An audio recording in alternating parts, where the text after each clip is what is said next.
Hi friends, welcome back to Telugu వంటలు. ఈ రోజు మన వీడియోలో క్రిస్పీ పునుగులు చేస్తున్నానండి. ఇలా ఇంట్లోనే వేడివేడిగా చల్ల పునుగులను నేను చెప్పిన విధంగా చేసుకొని తినండి, చాలా బాగుంటాయి. ఇంకెందుకు ఆలస్యం, మన వీడియోలోకి వెళ్ళిపోదాం. ఈ చల్ల పునుగులకు కావాల్సిన పదార్థాలు: 1 కప్పు బియ్యం పిండి, 1 కప్పు గోధుమ పిండి, 3 టేబుల్ స్పూన్ల సూజీ రవ్వ, 1 కప్పు పెరుగు, క్రిస్పీగా ఉండడానికి కొంచెం కార్న్ ఫ్లోర్ ని తీసుకుంటున్నాను.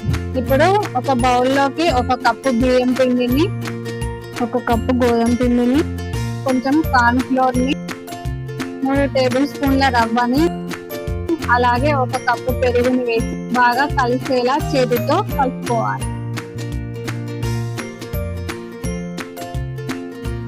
ఈ పిండిని కొన్ని నీళ్లు పోసుకుంటూ మనకు కావలసిన కన్సిస్టెన్సీకి వచ్చేంత వరకు కలుపుకోవాలి.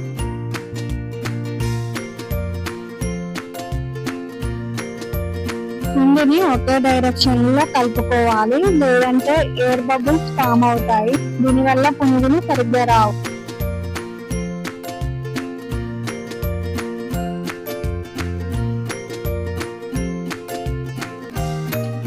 ఇలా కలుపుకున్న తర్వాత పిండిని మూత పెట్టి 2 గంటల పాటు నాననివ్వాలి. పిండి నానేలోగా మనం టమాటా చట్నీని రెడీ చేసుకుందాం. దానికోసం ముందుగా టమాటాలను తీసుకొని వాటిని చిన్న ముక్కలుగా కట్ చేసుకోవాలి.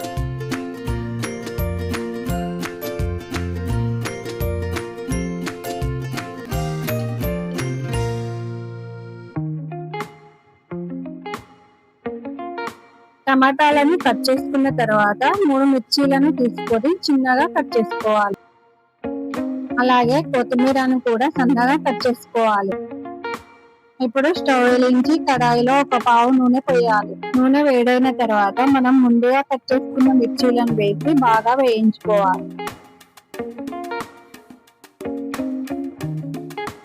తర్వాత 2 రెమ్మల కరివేపాకు, అలాగే ముందుగా కట్ చేసుకున్న కొత్తిమీరను వేసి గరిటెతో కలుపుకుంటూ వేయించుకోవాలి. ఇప్పుడు కట్ చేసుకున్న టమాటాలను కూడా వేసి బాగా కలిసేలా కలుపుకోవాలి.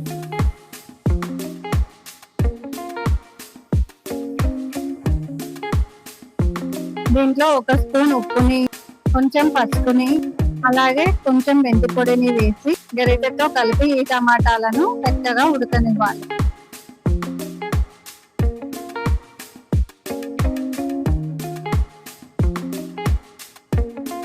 ఇప్పుడు టమాటా మెత్తగా ఉడికింది. దీన్ని ఒకసారి గరిటెతో కలిపి స్టవ్ ఆఫ్ చేసుకొని ఈ మిశ్రమాన్ని చల్లారబెట్టుకోవాలి. ఇప్పుడు చల్లారిన మిశ్రమాన్ని మిక్సీ జార్ లో వేసి దాంట్లో వెల్లుల్లి, జీలకర్ర వేసి మెత్తగా గ్రైండ్ చేసుకోవాలి. ఇలా గ్రైండ్ చేసుకున్న మిశ్రమాన్ని ఇప్పుడు పక్కకు పెట్టుకుందాం.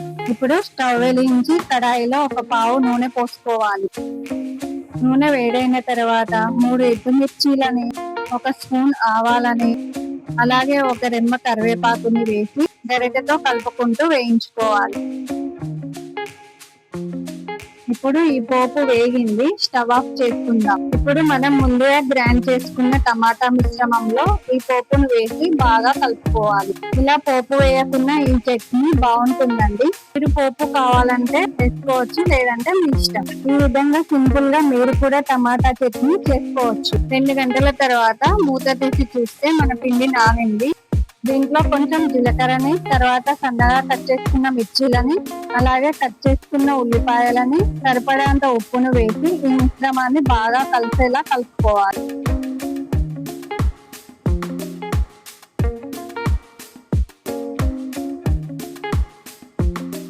ఇప్పుడు మన పిండి పునుగులు వేయడానికి రెడీ అయింది. పునుగులు వేసుకుందాం. ఇప్పుడు ముందుగా స్టవ్ వెలిగించి కడాయి పెట్టి కడాయిలో నూనె పోయాలి. నూనె వేడైన తర్వాత చేతితో నేను చూపిస్తున్న విధంగా పునుగులు వేసుకోవాలి. ఒకవైపు బ్రౌన్ కలర్ వచ్చిన తర్వాత మరొక వైపుకు తిప్పుకొని పునుగులను వేయించుకోవాలి. పునుగులు ఈ కలర్ కి వచ్చిన తర్వాత గరిటెతో తీసి పక్కకు పెట్టుకోవాలి. ఇదే విధంగా మొత్తం పిండిని పునుగులు వేసి కాల్చుకొని పక్కకు పెట్టుకోవాలి.